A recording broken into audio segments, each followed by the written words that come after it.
অবশ্যই হবে না, এটা আছে নাম ঠিক আছে না, হিন্দি লেগেও নাম।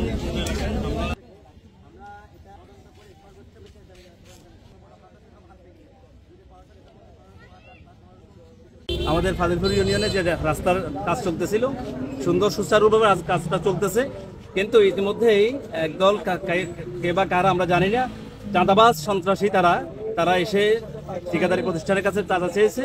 এর প্রেক্ষিতে তারা তাদের সাথে যে যা হয়েছে, হয়তো তারা টাকা দিতে রাজি হয় না বা এমন কিছু হয়েছে, যার ফলেই তাদের মেশিনটা এক্সকেভেটরটা জ্বালিয়ে দেওয়া হয়েছে।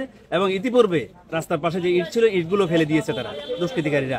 আমরা এলাকাবাসীর পক্ষ থেকে চাই, যারা এই এই ধরনের ন্যাক্কারজনক ঘটনা ঘটিয়েছে, রাস্তার কাজ করতে দিচ্ছে না, এলাকার ডেভেলপমেন্টের কাজ করতে দিচ্ছে না, তাদের দৃষ্টান্তমূলক শাস্তি হোক, সেই যে দলের যে মতের হোক, তাদের আমাদের কিছু আসা যায় না। কারণ আমরা জানি আমাদের এখানে এখন যারা আছে, জুলাই পরবর্তীতে সবাই শান্তিপ্রিয় মানুষ।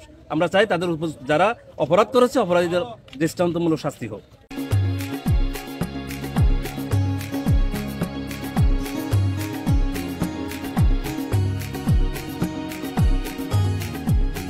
আমার বক্তব্য হলো, আমরা এই এলাকাবাসী, এখানে এলাকার উন্নয়নের কাজ চলতেছে, এখানে যেটা হইতেছে এটা আমাদের এলাকার জন্য উন্নয়ন। আমরা চাই এটা সুন্দরভাবে হোক। কিছু দুষ্কৃতিকারী আছে, এরা এই দলে ওদের নাম ভাঙিয়ে বিভিন্ন অপকর্ম করে যাচ্ছে, মাদকের সাথে জড়িত। রাত্রে হলে এদের আনাগোনা বেড়ে যায়, রাতে বেলা এসকেভেটর পুড়ে দিছে।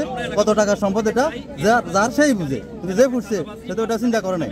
আমরা চাই যারা এটার সাথে জড়িত আছে, এটার সাথে তাদের দৃষ্টান্তমূলক শাস্তির ব্যবস্থা হোক, এটাই আমাদের দাবি, এছাড়া আর কিছুই না।